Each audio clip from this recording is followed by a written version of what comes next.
Blog Talk Radio. This is the Light of Truth radio broadcast with Michael Boldea.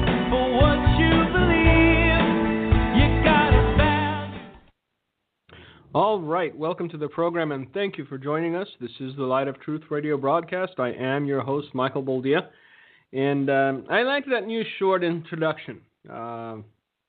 It's condensed, as it were, and so we have more time to chit-chat, as the kids like to say. We have more time to talk, delve into certain topics that are of interest, let's say, to you, to me, and, well, in some cases, apparently the entire human race.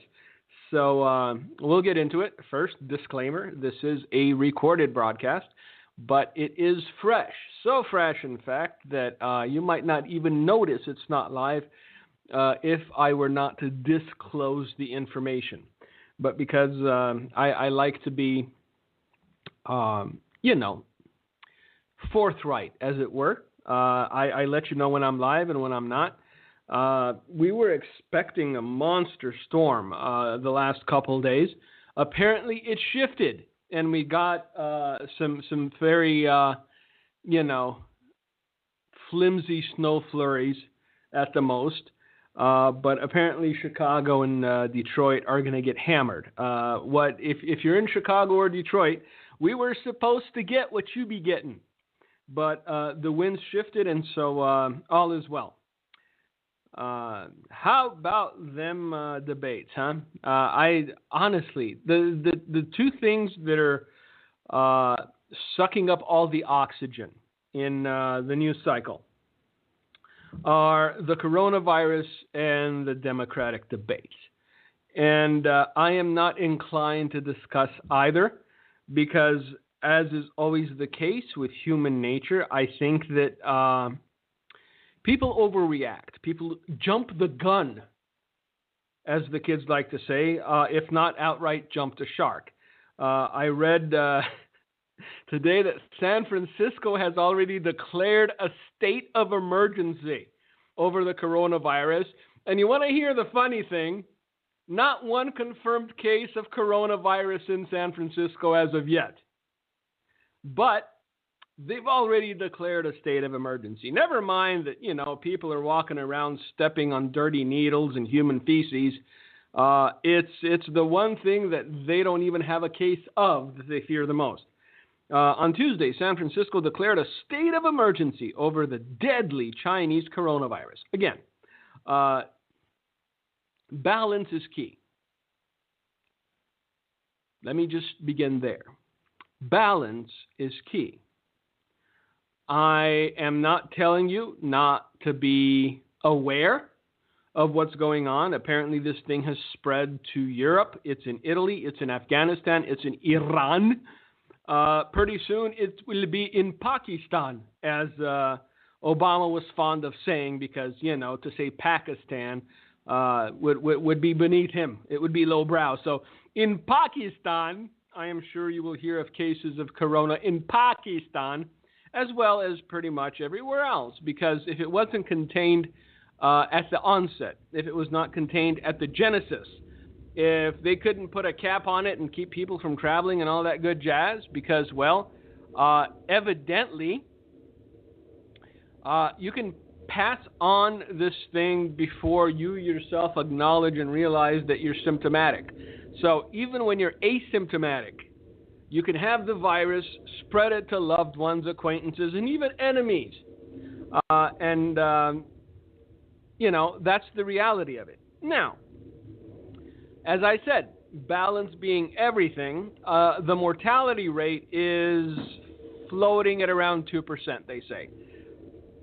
I know that it's a horrible thing to think 2% of people are going to die, and it's those with weakened immune systems, the elderly and the young, that are most prone to mortality, as it were. But as far as, if you want to take diseases or outbreaks or whatever you want to call them, and sort of compares apples and apples or orange and oranges, I'd rather it's Corona than Ebola. Let me just put it that way. So I know it's not fun, but we're going to have to deal with it. We'll get through it. As long as we don't likewise jump off the edge out of fear and start making Jim Baker rich by buying, the silver solution. So that's that. But let's get into what San Francisco did. And then we're going to get into a topic that I really don't want to discuss. I don't want to get into. But apparently there are enough people ignorant of what socialism or communism is. And look, it's the same thing. Let's just be blunt, honest, forthright. Whether it's democratic socialism or communism, it's the same thing. It's, you know how Shakespeare said, a rose by any other name will smell as sweet. Well, you know what? A cow pie by any other name will smell as foul. Socialism is communism. It's communism without the force. It's communism without the violence. And it always begins the same way. It's mild coercion, which inevitably escalates to violence because there's only so much you can take from everybody until everybody becomes equally miserable. We're going to get into that. We're going to dissect what communism or socialism or whatever you want to call it is. You know what? If you touch a live wire and you get a shock, and you touch a live wire again and you get a shock, and you touch a live wire a third time and you get another shock, what makes you think that the fourth time is going to be any different? Look, understand that however you want to call it, whatever you want to call it, it has been tried and it has failed. Socialism, communism has been tried and they have failed. And no, it's not because the people trying to implement it weren't smart enough. If you think that Bernie Sanders has the look of a rogue scholar, if you think that it took one Bernard Sanders to find the missing link, the missing piece, the one thing that would make what has failed in multiple countries over and over again work in America, then you might need to visit a specialist. You might need to go and, get the old head checked, see if, perhaps, mayhaps, there is something going on that you are not aware of, but that chemical reactions and other non-visual cues are not present.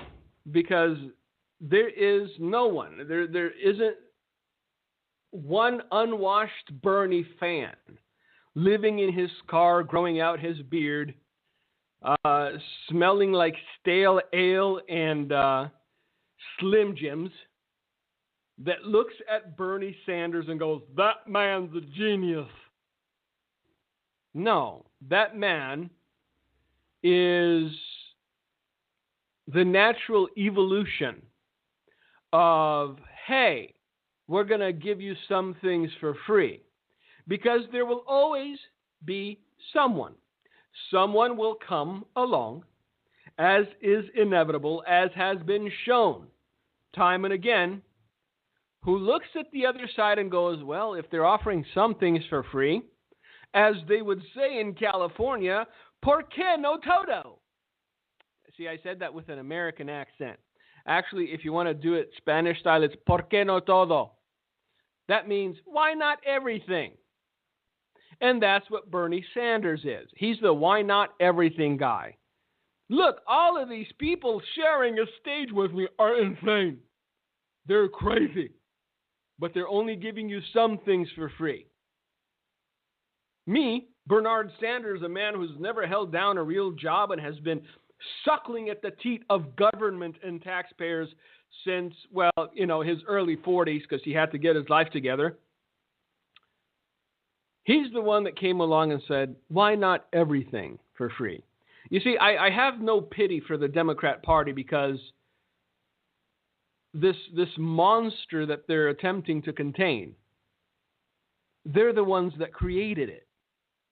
They're the ones that started down the road, hey, we'll give you some stuff for free, wink, wink, vote us in. See, the reason I realized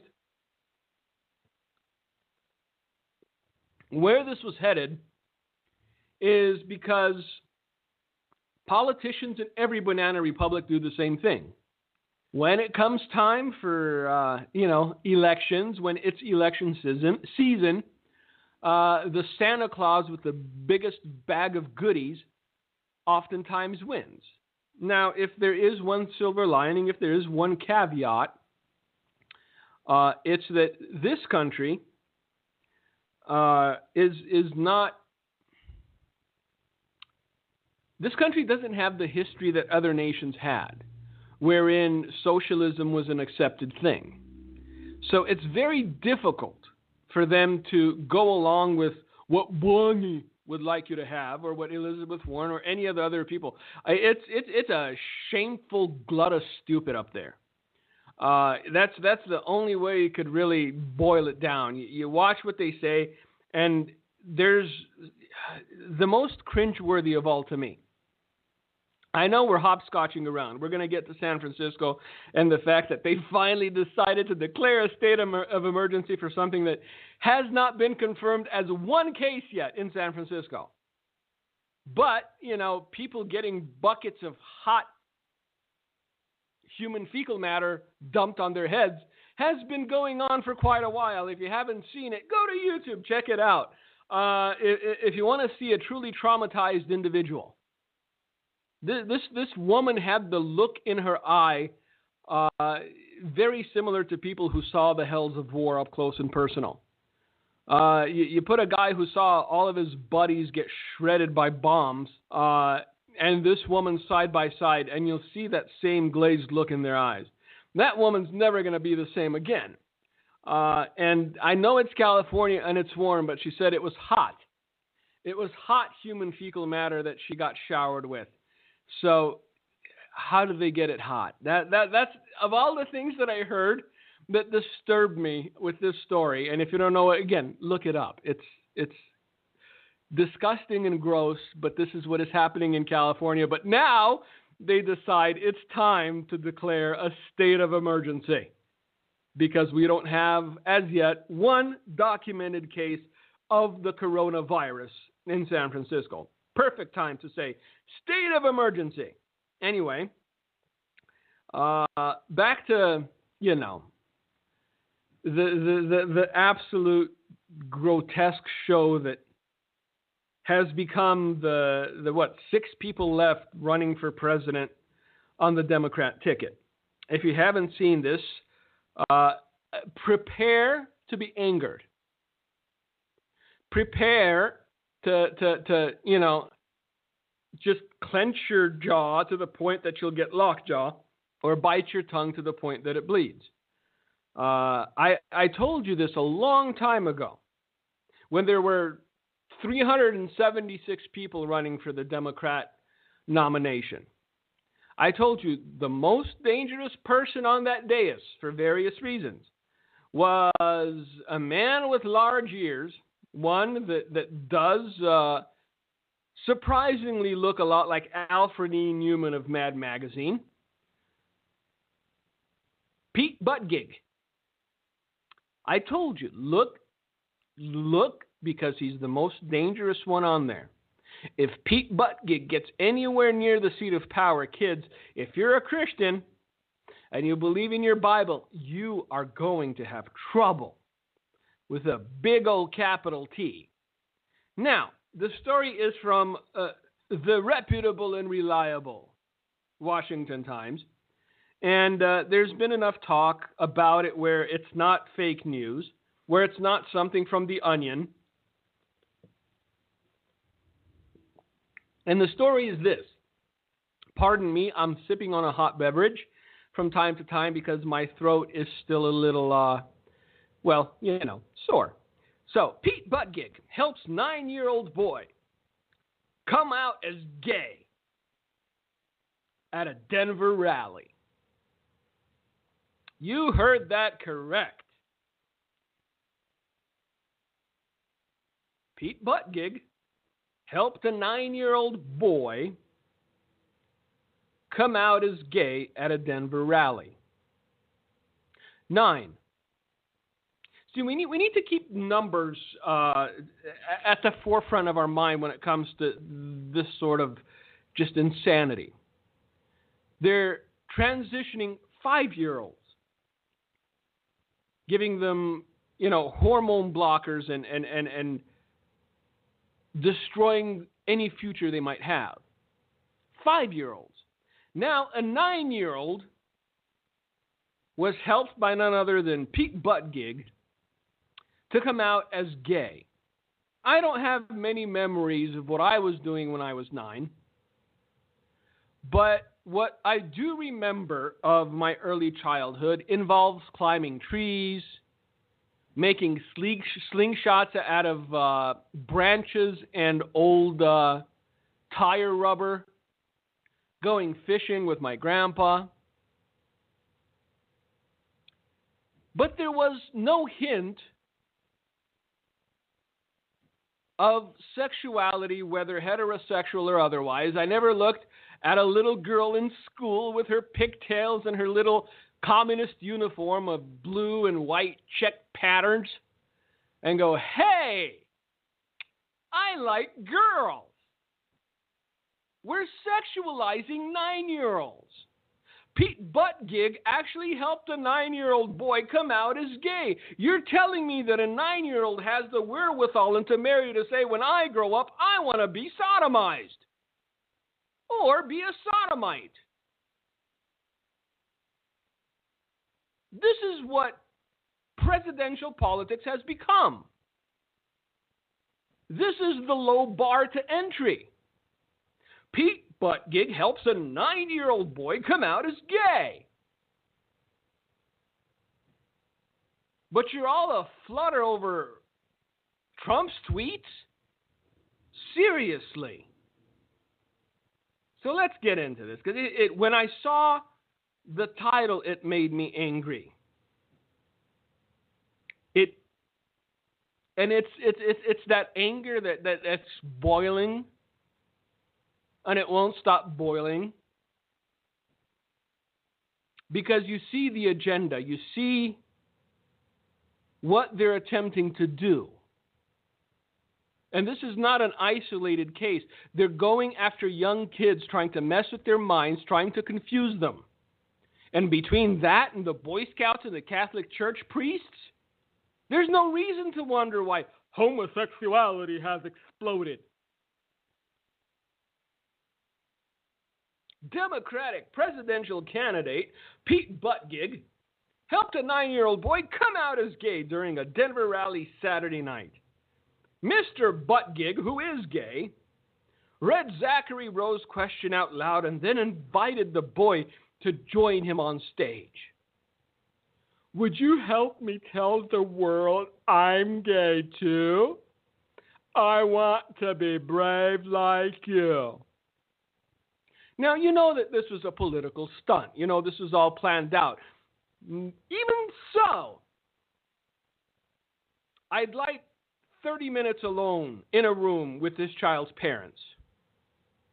I wouldn't even need, a nightstick. 9 years old. 9 years old. You are using your child as a prop, confusing him for the rest of your life. There is no way that a 9-year-old can discern, understand, and process what it means to be a homosexual. I'm sorry, we're not wired to have sexual desire for the same sex at 9.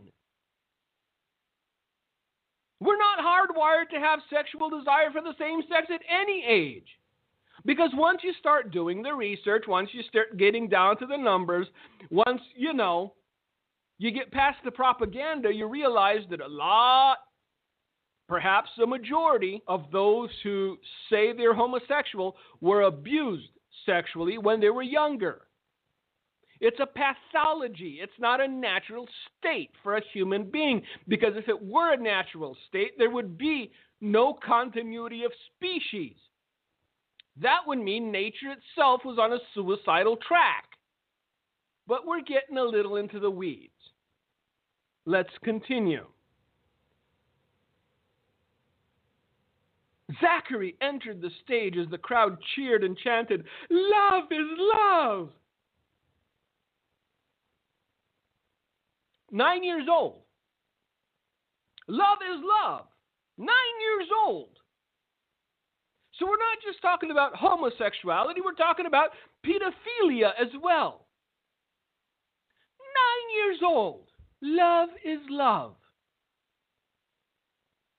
And you're telling me we shouldn't expect the fire of God to come raining down? And you're telling me we shouldn't expect the judgment of God to overtake this nation like a tsunami? Love is love. We have lost our bearings. We have lost our moral compass. And with them, we have lost our minds. This man wants to be president of these United States. Never once did it cross his mind. He's 9, maybe, give him a few years. Let's say we revisit this notion when he's old enough to drive. He couldn't decide on his My Little Pony or Frozen underwear this morning, but you're telling me the boy is sure as all get out that at 9 years old, he harbors sexual attraction to men. Love is love.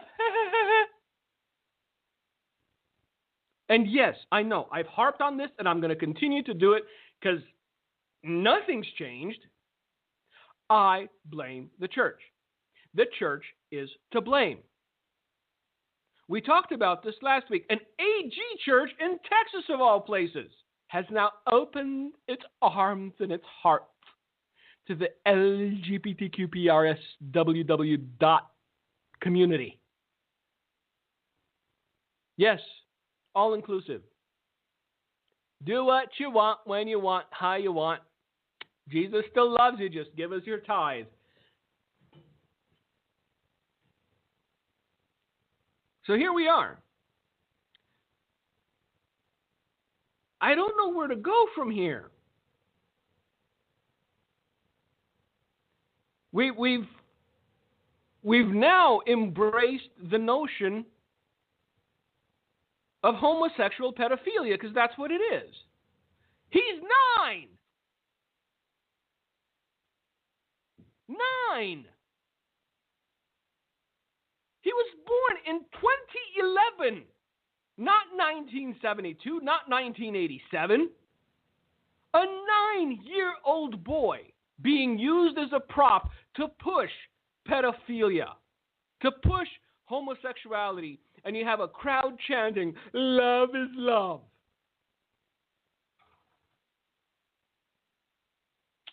Be looking for the brimstone because it is a-coming. Because we're not far off, kids. We're not far off from being called bigots and homophobes and xenophobes and transphobes if we don't open the door and offer up our children when they come a-knocking. See, it's sad that we can't do it. Because some of you are shaking your head going, that's never going to happen. But what's sad is that if I could take the you from 30 years ago or 20 years ago and teleport them into today, the you from 20 years ago was adamant that what is happening today is never going to happen here. You would have bet everything on it. You would have sworn up and down, that's never going to happen. But it is. It's happening. We're seeing it happen. And so when I tell you it's going to get as bad as Sodom and Gomorrah, when men will just kick in your door, you have guests and they're pretty, bring them out. Why do you think we're so far off from that? I'd like to know. Because as I said, the you from 20 years ago would have sworn that we would never get as depraved as we are now. So yes, the man whom much of the church is trying to justify because, well, you know, he's not Trump, and he says he's a believer. You know, there's that little thing about being married to another man, but hey, at least he's faithful. He's a faithful homosexual. So now he's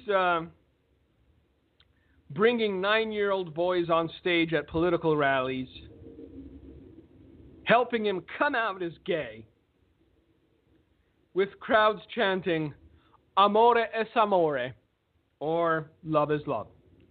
So yes, that should have made your stomach turn just a wee bit. I'm going to take a sip, and then we're going to go on to another story, because as I said, it's a packed day. And I'm still going to get into the whole socialism, communism thing, because it's appealing to a certain segment of the populace. But what they don't understand is that they will only be given what they want until the people hungry for power attain their power.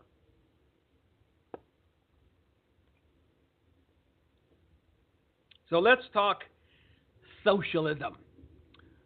Because if you say communism, apparently Bernie gets angry. And we wouldn't want Bernard Sanders to have another episode.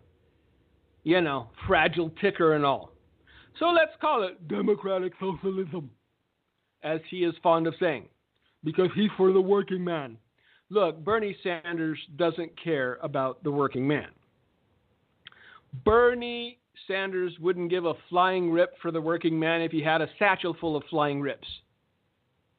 Bernie Sanders realized that he could isolate a very small minority and get a majority to look at that minority and say, hey, you have too much and that's not fair.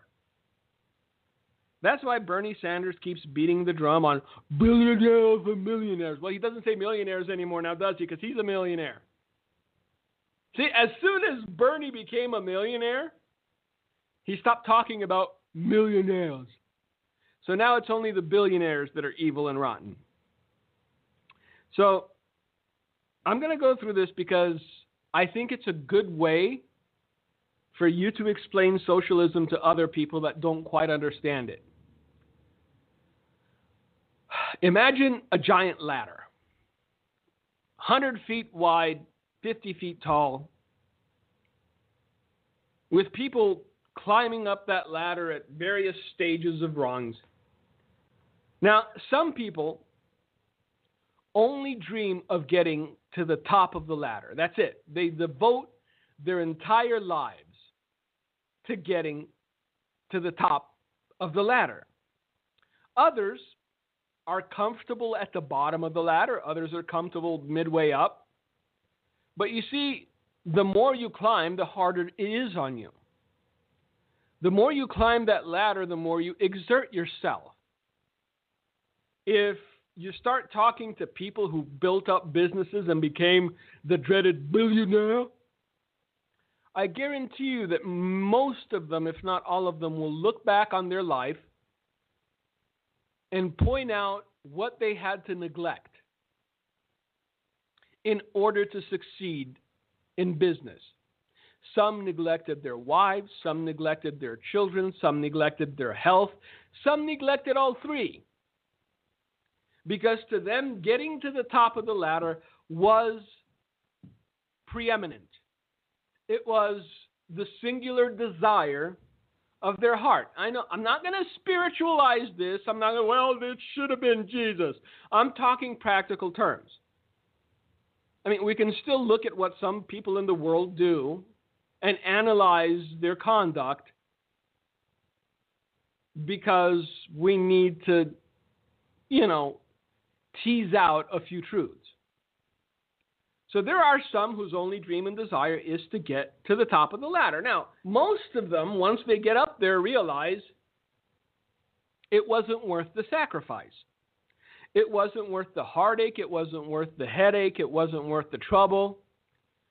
Because you don't become a captain of industry. You don't become a billionaire without making enemies along the way, without having disgruntled employees, without having to fire people, without having to, miss a few nights worth of sleep because you can't make payroll and all that jazz. So, you have those at the top. Now, you have those that are, on the middle of the ladder, a few rungs up, who climbed and then realized, I'd rather stop climbing and spend time with my children. I'd rather stop climbing and spend time with my wife. I'd rather stop climbing and enjoy the life that I have without spending every waking moment trying to climb to the next rung. And so they make the necessary changes in order to stop climbing, but spend more quality time with their kids, spend more quality times with their wives or husbands. And then you have the people at the bottom of the ladder who just don't want to bother, who just don't want to exert themselves. Because I will stipulate this, and I tell you the truth, and I will believe it until the day I die.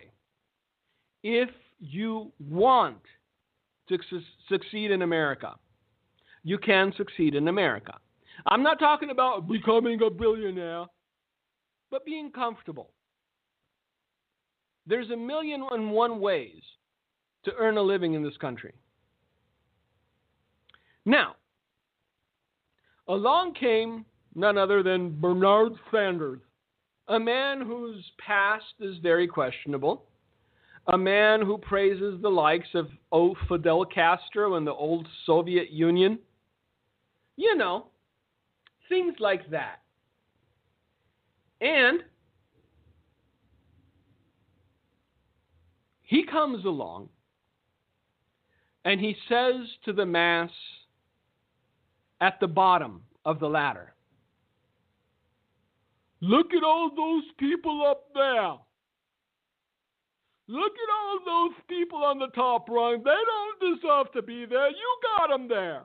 Even though the people at the bottom of the ladder had absolutely nothing to do with those who climbed to the top of the ladder. But the people at the bottom of the ladder like to hear that they're responsible for getting that person to the top, because it means they didn't waste their lives playing video games and power-eating Doritos. It means that they didn't waste their lives living in their mom's basement trying to get top score on Call of Duty every night. They surmise that crazy old loon with the white hair waving his finger all the time, he's right. I'm the one that got him up there. And then, once you isolate the minority, once you tell that majority at the bottom of the ladder that, hey, you're responsible for him getting up there and he's not sharing, he's not spreading the wealth, Bernie comes up with a brilliant idea, as has every communist before him, Marxist or socialist, whatever you want to call it. All we're going to do is take that top tier of people at the tippy top of the rung of the ladder, and cut them down a peg so that all of you people at the bottom of the ladder who never had any aspiration to climb it will get something. And it's human nature to go, sounds fair to me. And at first, as has been shown in places like Venezuela, Russia, Romania, every other country that is former communist, wink, wink, at first things go gangbusters. The first couple years are great. People are getting free stuff left and right. Santa Claus is coming every day. But then you run out of the resources of the people at the top of the rung. And then you point to those at the bottom of the rung and goes, look at those people at the middle. Do you think they deserve to be there? You put them in the middle. See, because it's always descending. It doesn't stop descending. First, it's the tippy top, the people at the top rung of the ladder. In a few years, it's those in the middle of the ladder. And those that are fortunate that were on top perhaps climb down a few rungs. Others get thrown off the ladder. They lose everything. And they become part of the crowd at the bottom. And so what you have is an increasing base at the bottom of the ladder with the expectation of receiving ever more free things from those on top of the ladder. But guess what? There's nobody on top of the ladder anymore. The Rhodes Scholar known as Bernard Sanders done knocked everyone off the ladder, and everyone's at the bottom now.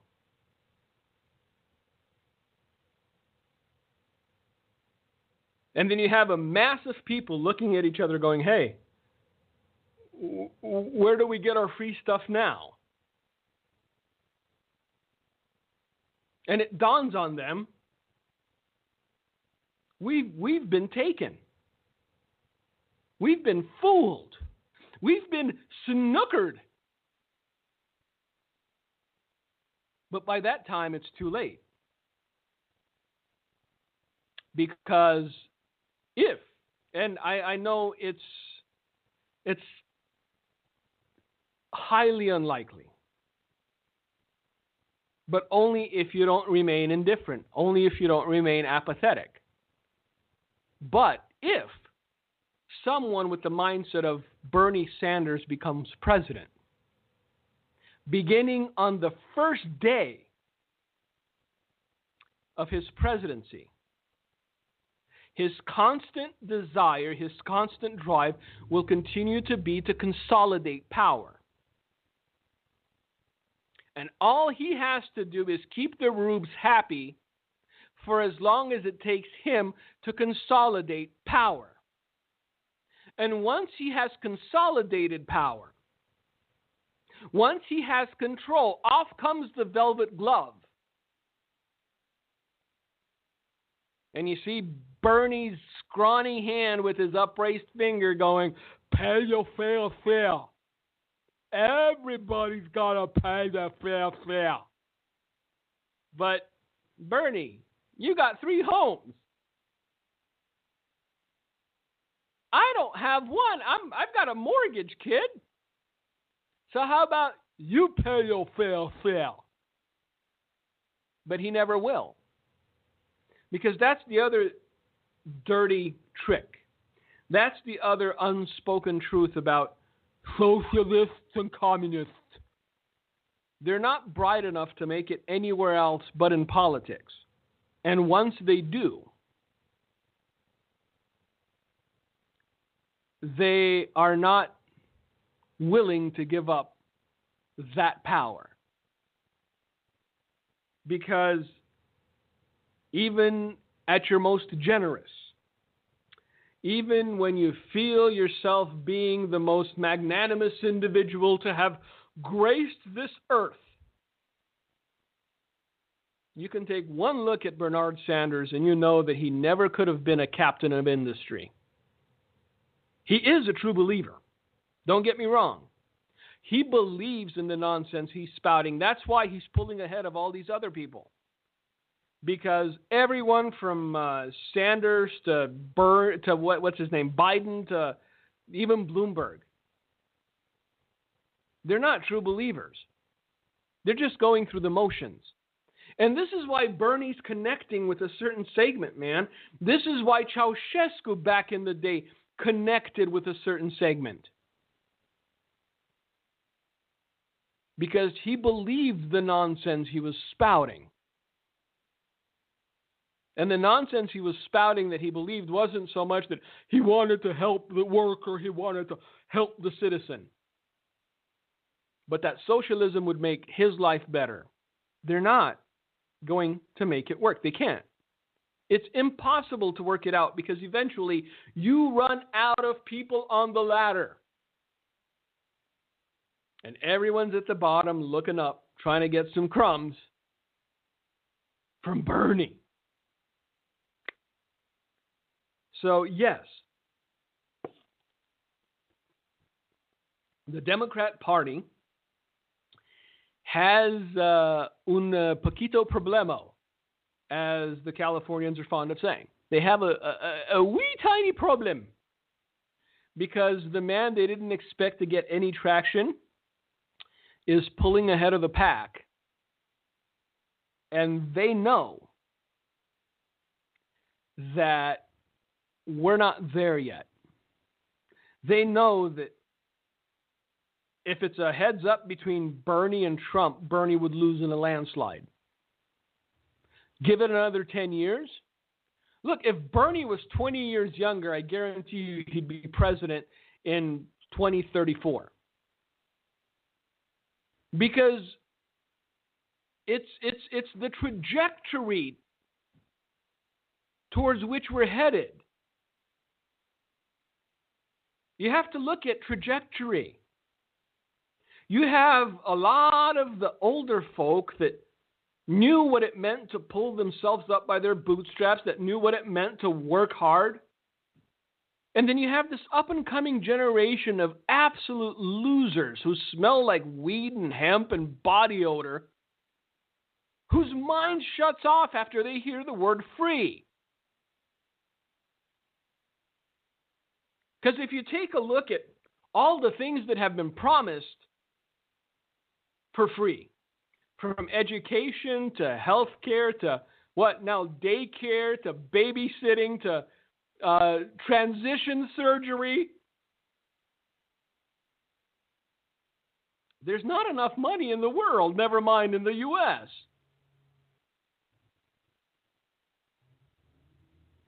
And apparently these kids' parents were so absentee, they never taught them the most important truism of life. Nothing is free.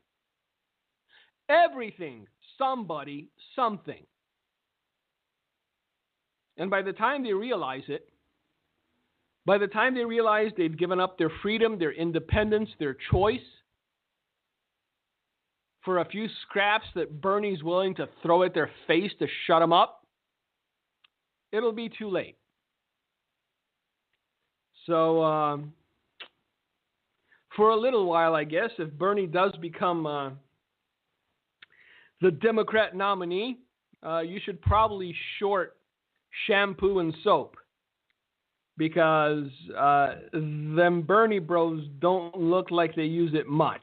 You're wondering to yourself, I know you are, how can all these things be going on?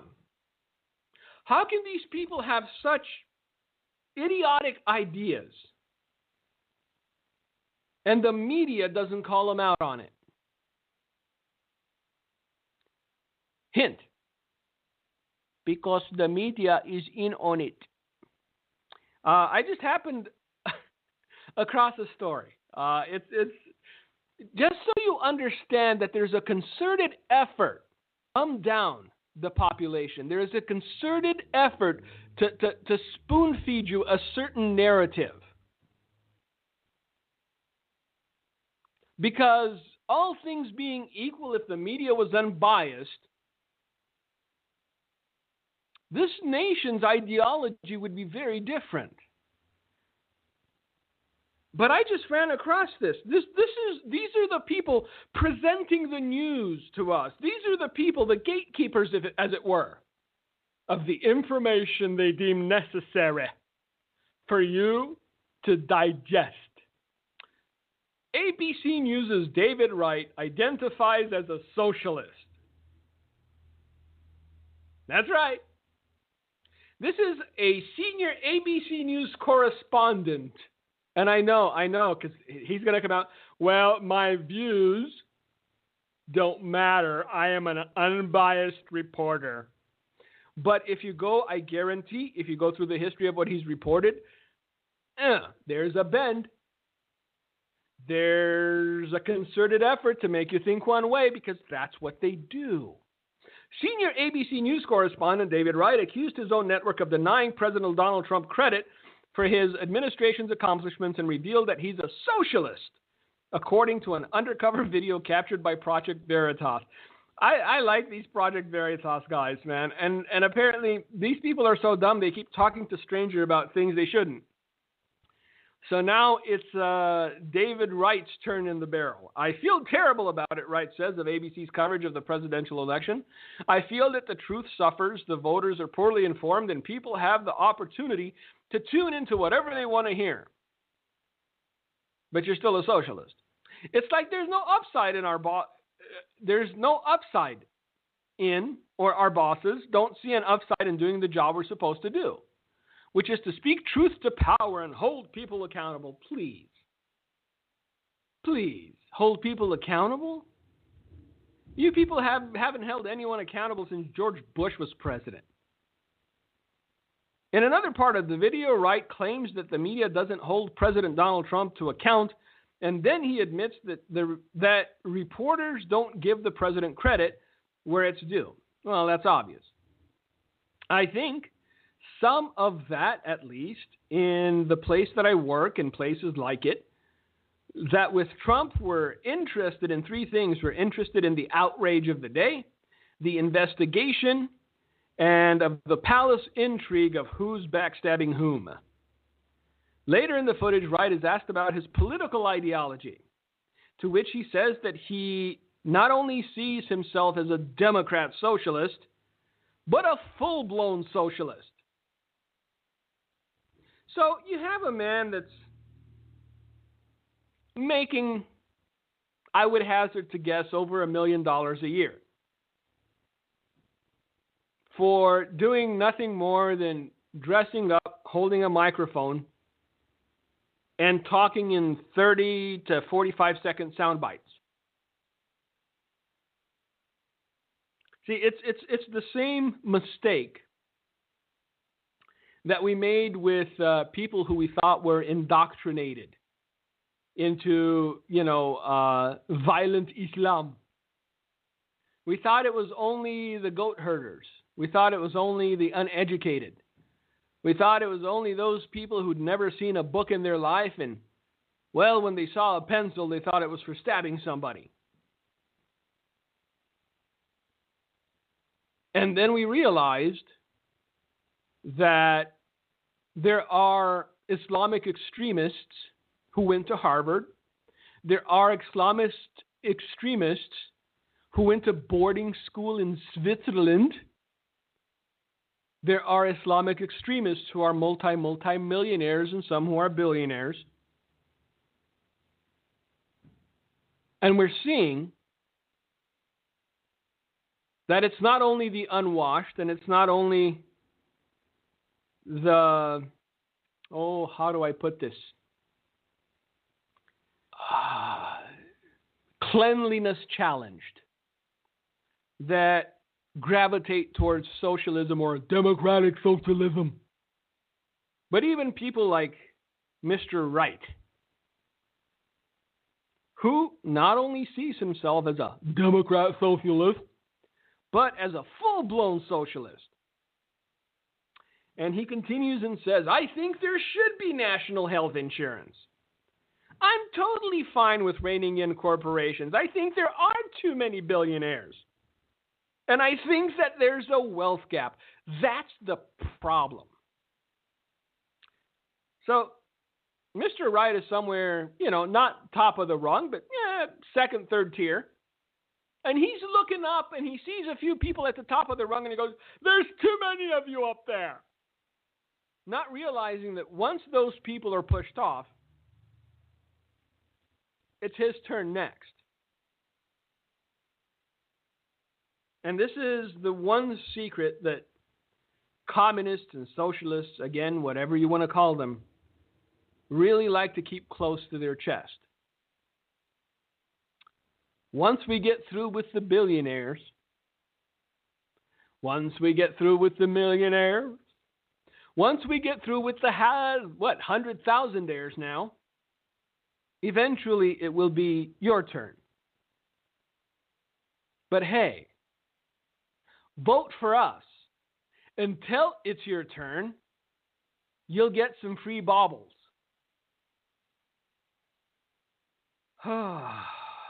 So, anyway, that's where the constitutional republic, known as these United States of America, is right now. It's coming down to a choice between a communist and a capitalist. And my advice to you is that you take nothing for granted. Don't assume. Never assume. Because that's what the other side did in 2016. They assumed. Well, he's not going to get any votes. And here we are. But once you understand what socialism is, once you understand what communism is,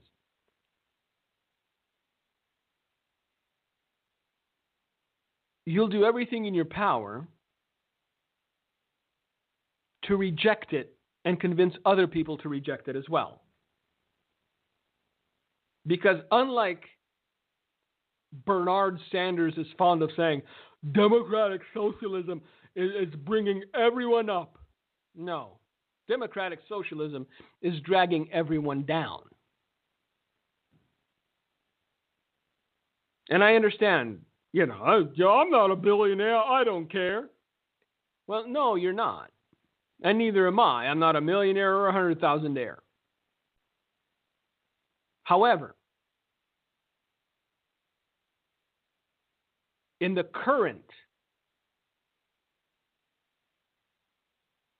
constitutional republic framework, if you desire to be a millionaire or a 100,000-aire or even a billionaire, it's your right to aspire to it.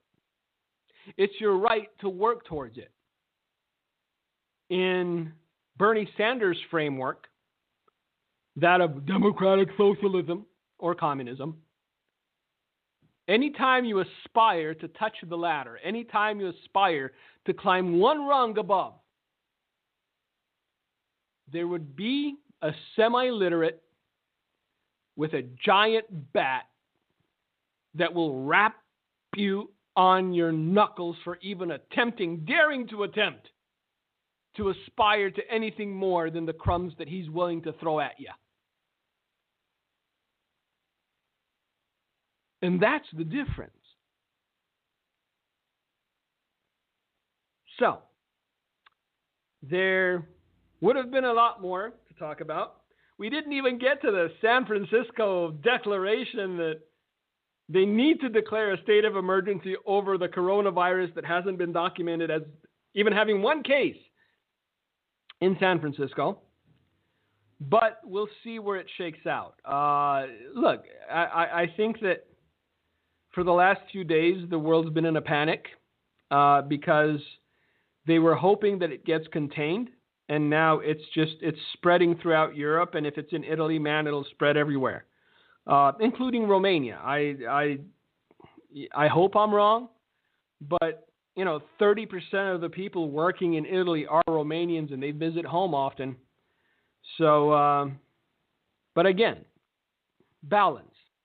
It's not an 80% mortality rate, and it's not Ebola. I'm sad and heartbroken for the 2% that are the most susceptible. But as some people are fond of saying, it could be worse. You know that it could.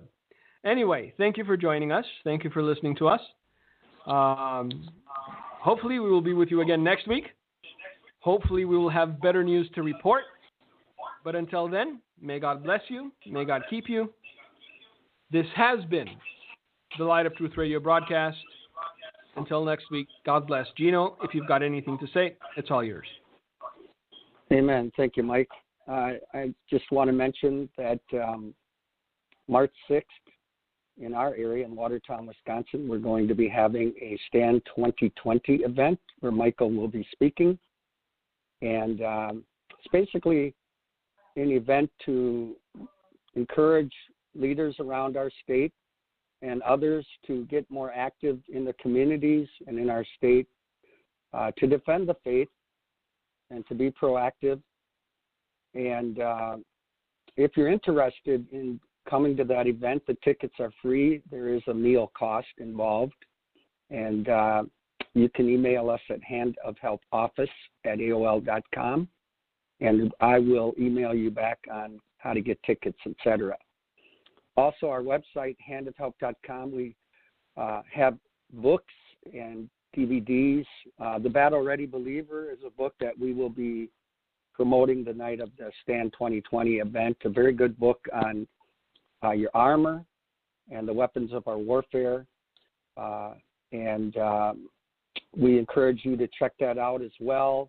As Mike said, the brimstone's coming, quite a quote. When 9-year-old kids don't know their gender orientation, or they do espouse to tendencies that are against the Bible, we really have fallen far as a nation. And there's a video called Wake Up America. I really would urge people to get that and show it to their group or their church.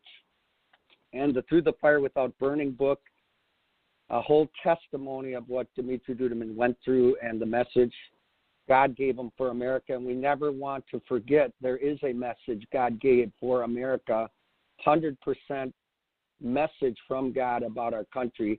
And sad to say, as Mike mentioned, we seem to be sliding towards that judgment. So we really need in 2020 to stand for the faith. As Mike said, it's this church's fault that we're in this position with homosexual rights and marriage. And we really need to fight and defend the faith and really get restoration back with traditional marriage, with the sanctity of life. And the church has to be involved in those issues. They're biblical issues. Life is sacred. Life is a gift from God. And again, we urge you to be involved. So either way, thank you so much for listening to the broadcast. God bless you.